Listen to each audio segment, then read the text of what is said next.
प्यारे बच्चों, नमस्कार। मैं आपका रमेश सर, संस्कृत अध्यापक, आज आपके लिए अतुला संस्कृतम कक्षा 6 का पाठ चतुर्थ पाठ है कारक परिचयः लेकर प्रस्तुत हुआ हूँ। मेरे चरण में आप सभी का हार्दिक स्वागत है। जिन बच्चों ने मेरे चैनल को सब्सक्राइब नहीं किया है उनको मैं एक बार फिर से कहूँगा कि मेरे चैनल को सब्सक्राइब कर लें, ताकि आपके जो भी पाठ बच रहे हैं अतुला संस्कृत के, बाकी के नोटिफिकेशन आपको मिलते रहें और आप आसानी से इस अतुला संस्कृतम का अध्ययन कर सकें। आज जो कारक परिचय लेकर प्रस्तुत हुए हैं उसका पाठ का हम अध्ययन करेंगे। अध्ययन करने से पहले हम इसके वर्ड मीनिंग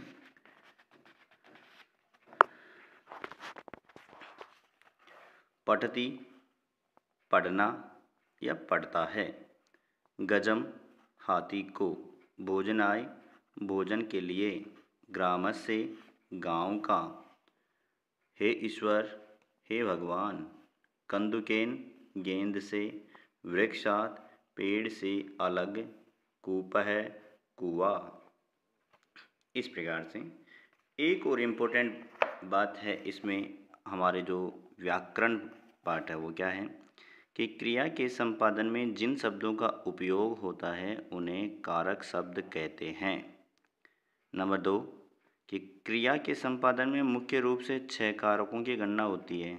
मूल रूप से जुड़े इन संकेतों को विभक्तियां कहते हैं, अर्थात जो भी इनके साथ में जुड़े हुए होते हैं कारकों के स्थान पर, कारकों के जो चिन्ह हैं उनको विभक्तियां भी कहते हैं। चलिए, क्रिया को करने वाला कर्ता ने, अब यहाँ पे ने जो है वो संकेत है कि ने कर्ता कारक का कहलाता है, यानी ये प्रथमा विभक्ति है। जैसे राकेश है प्रथमा विभक्ति, कर्ता को करने के लिए सबसे अभिष्ट कर्म कारक को, जैसे गजम, गजम में द्वितीय विभक्ति ही, जिसके द्वारा क्रिया संपन्न की जाए उसे करण कारक से द्वारा, जैसे कंदुकेन तृतीय विभक्ति, और जिसके लिए क्रिया संपादित हो संप्रदान जिसके लिए, तो के लिए, भोजनाय भोजन के लिए चतुर्थी विभक्ति, जिससे अलग होने पर क्रिया संपन्न हो, जिससे दूर हो अपादान कारक, जैसे वृक्षात वृक्ष से, तो इसको पंचमी विभक्ति, और जिस आधार पर क्रिया संपन्न हो अधिकरण, यानी जिस स्थान पर हो तो वहाँ पर अधिकरण विभक्ति कहलाते हैं, और में या पर उसका चिन्ह होता है, जैसे मंचे मंच पर सप्तमी विभक्ति।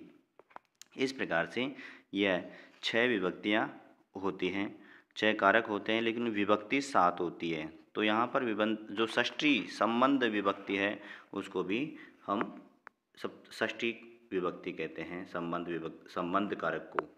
तो यहाँ पर सबसे पहले अर्थ देखते हैं। कर्ता कारक प्रथमा विभक्ति, कर्ता कारक का प्रयोग हो रहा है इसमें, इस वाक्य में। राकेश है पढ़ती, राकेश पढ़ता है। एट प्रेजेंट टाइम में कर्ता कौन है? राकेश। क्या कर रहा है? पढ़ता है, अर्थात पढ़ रहा है। तो कर्ता प्रथम विभक्ति होगी। द्वितीय विभक्ति में कर्म कारक, मालविका गजम पश्यति, तो गजम यानी हाथी को, मालविका मालविका ये है, गजम गज हाथी को, पश्यति यानी देखती है। तो क्या काम करती है? इसके लिए हाथी को देखती है। नंबर 3 करण कारकम तृतीया विभक्ति ही, बच्चे खेल रहे हैं। तो यहाँ पे छात्राः कंदुकेन क्रीडन्ति, तो छात्रा यानी अनेक बालक या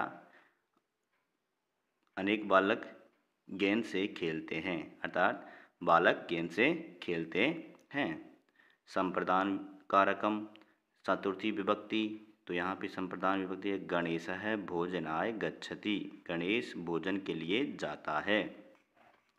अपादान कारकम पंचमी विभक्ति, तो यहाँ पर पेड़ से गिर रहे हैं क्या? फल, तो वृक्षात फलानि पतन्ति, पेड़ से फल गिरते हैं, यहाँ गिर रहे हैं। अधिकरण कारकम सप्तमी विभक्ति, बालिकाः मंचे नृत्यन्ति, तो बालिका यानी कि बालिकाएं मंच यानी मंच पर, नृत्यंत यानी नाचती हैं। बालिकाएं मंच पर नाचती हैं। नेक्स्ट है संबंध, षष्ठी विभक्ति ही।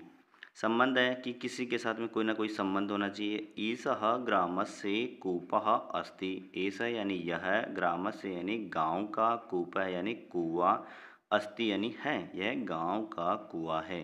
अर्थात संबंध किससे है इसका? गांव के साथ संबंध है, यह गांव का कुआं है। संबोधनम, यह प्रथमा विभक्ति का ही प्रारूप है जिसे संबोधन करते हैं। हे ईश्वर संसारम रक्ष, तो यहाँ पर हे ईश्वर संसार की रक्षा करो, अर्थात संसार की रक्षा करो। इस प्रकार से ये कारक हो गए हैं, इन्हें विभक्ति का भी प्रयोग किया गया है। अभ्यास कार्यम एक्सरसाइज, मुख्य कार्यम ओरल वर्क, उच्चारणम कुरुत। मैंने यहाँ बालक शब्द के द्विवचन और बहुवचन के शब्द रूप भी लिख दिए हैं। यहाँ सारे के सारे शब्द रूप एक वचन के हैं, यहाँ मैंने द्विवचन और बहुवचन के भी रूप लिख दिए हैं। तो बालक है बालकौ बालकाः, बालकम बालकौ बालकान्, बालकेन बालकाभ्याम बालकै, बालकाय बालकाभ्याम बालकेभ्यः, बालकात् बालकाभ्याम बालकेभ्यः, बालकस्य बालकयोः बालकानां, बालके बालकयोः बालकेषु। इस प्रकार आपको उच्चारण करके याद भी करना है। लेखन कार्यम उचित पदेन रिक्त स्थानानि पूरयत, उचित पद से रिक्त स्थान पूरे कीजिए। मालविका गजम पश्यति, तो मालविका गज को देखती है। तो यहाँ दो हमारे पास में ऑप्शन है, गजम और गजे। तो यहाँ विभक्ति के अनुसार हमारे को लिखना है। तो कर्म कारक है यहाँ पर, यहाँ गजे, गजे यानी हाथी पर देखती है, नहीं होगा सही, तो गजम हाथी को देखती है। वृक्षात फलानि पतन्ति, फल गिरते हैं, किससे फल गिरते हैं? वृक्ष से फल गिरते हैं। यहाँ वृक्षेण वृक्ष से भी हो सकता है, लेकिन यह अलग होने के अर्थ में पंचमी विभक्ति अपादान कारक, और ये जो है ये करण कारक है, इसलिए अपादान कारक का प्रयोग होगा। नेक्स्ट प्रश्न है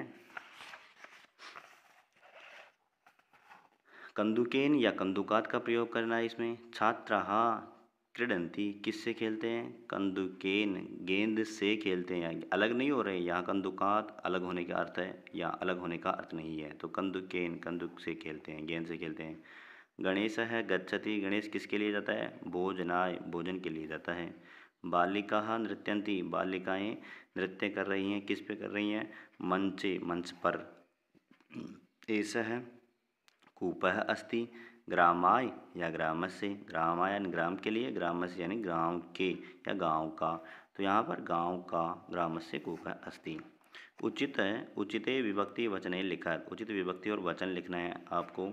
तो यहाँ पर जो एग्जाम्पल दिया हुआ है, यथा पद दिया हुआ, ये सारे पद दिए हुए हैं, ये विभक्ति हैं, ये वचन हैं और ये चिन्ह हैं। तो आपको ये इसके अनुसार लिखना है। जैसे गृहस्य, गृहस्य में से षष्ठी विभक्ति और एक वचन है, और का के की इसका चिन्ह होता है। कंदुकेन, कंदुकेन में तृतीया विभक्ति, एक वचनम से या के द्वारा, तृतीया विभक्ति में। वृक्षात पंचमी विभक्ति, एक वचनम से अलग होने का अर्थ में, अलगाव के अर्थ में। कृषकाः प्रथमा विभक्ति, बहुवचनम और ने, कर्ता कारक का है तो कर्ता कारक का ने अर्थ होता है। पर्वते, पर्वत में, तो सप्तमी विभक्ति, एक वचन में या पर। ग्रामाय चतुर्थी विभक्ति, एक वचनम और के लिए का प्रयोग होता है, इसका चिन्ह के लिए चिन्ह प्रयोग होता है। एक पदेन उत्तरतः, एक पद में उत्तर दीजिए, आंसर इन वन वर्ड। कह पठती, कौन पढ़ता है? राकेशः पठती, पाठ के अनुसार। बालिकाः कुत्र नृत्यन्ति, बालिका कहाँ नाचती है? तो मंचे, बालिकाः मंचे नृत्यन्ति। मालविकां कम पश्यति, मालविका क्या देखती है? हाथी को देखती है। गदम छात्राः केन क्रीडन्ति, छात्राः किससे खेलते हैं? तो कंदुकेन। एषः कस्य कूपः अस्ति, यह किसका कुआं है? तो यह गांव का कुआं है, ग्रामस्य कूपः है। कस्मात् फलानि पतन्ति, किससे फल गिरते हैं? तो वृक्षात् फलानि पतन्ति, वृक्ष से पत्ते फल गिरते हैं। अगला प्रश्न देखिए, कारकानां समुचित संकेतेन मेलनम कुरुत, कारकों का सही संकेत के साथ मिलान कीजिए। कौन किसका संकेत है? कौन किस कारक का संकेत है? कर्ता ने कर्म को करण से द्वारा संप्रदान के लिए अपादान से अलगाव संबंध का के की अधिकरण में या पर। आपको राइट आंसर को यहाँ सामने लिखना है, मिलान नहीं करना है। सही उत्तर जो भी होगा उसका सामने लिखना है आपको। पूर्ण वाक्य उत्तर तय। पूर्ण वाक्य में उत्तर दीजिए। Answer in complete sentence. काः मंचे नृत्यन्ति, काः मंचे नृत्यन्ति। तो बालिकाः मंचे नृत्यन्ति। कौन, तो यहाँ पर बहुवचन है, तो बहुवचन के अकॉर्डिंग यहाँ पे भी बहुवचन होगा। बालिकाः मंचे नृत्यन्ति, बालिकाः मंचे नृत्यन्ति। कः भोजनाय गच्छति, तो गणेशः भोजनाय गच्छति। वृक्षात् कानि पतन्ति, वृक्ष से क्या गिरते हैं, वृक्षात् फलानि पतन्ति। कः पठति, कौन पढ़ता है, राकेशः पठति। के कन्दुकेन क्रीडन्ति, छात्राः कन्दुकेन क्रीडन्ति। ये यहाँ तक हमारे अभ्यास प्रश्न हुए। अब प्रोजेक्ट वर्क, परियोजना कार्यम। प्रोजेक्ट वर्क, वाक्यानि रचयित्वा कारक चक्रम रचयत। वाक्यों की रचना करके कारक चक्र बनाइए। आप भी अपने नाम को यहाँ रख करके यह कारक चिन्हों का प्रयोग कर सकते हैं। जैसे एग्जाम्पल, राम है पठति, तो यहाँ पे मैं मेरा नाम चेंज कर सकता हूँ, रमेशः पठति। रामः पुस्तकं पठति, रमेशः पुस्तकं पठति। रामः कलमेन लिखति, रमेशः कलमेन लिखति। रामः बालकाय मोदकं ददाति, तो यहाँ पे रमेशः बालकाय मोदकं ददाति। रामः आपणात् फलानि क्रीणाति, रमेशः आपणात् फलानि क्रीणाति। रामः सुग्रीवस्य मित्रम् अस्ति, तो यहाँ कर सकते हैं रमेशः सुग्रीवस्य मित्रम् अस्ति। रामः आसने तिष्ठति, रमेशः आसने तिष्ठति। हे राम कुत्र अस्ति, तो हे रमेश कुत्र अस्ति। यहाँ आप अपना नाम भी ऐड करके लिख सकते हैं। धन्यवाद छात्रों, आपको बहुत बहुत धन्यवाद।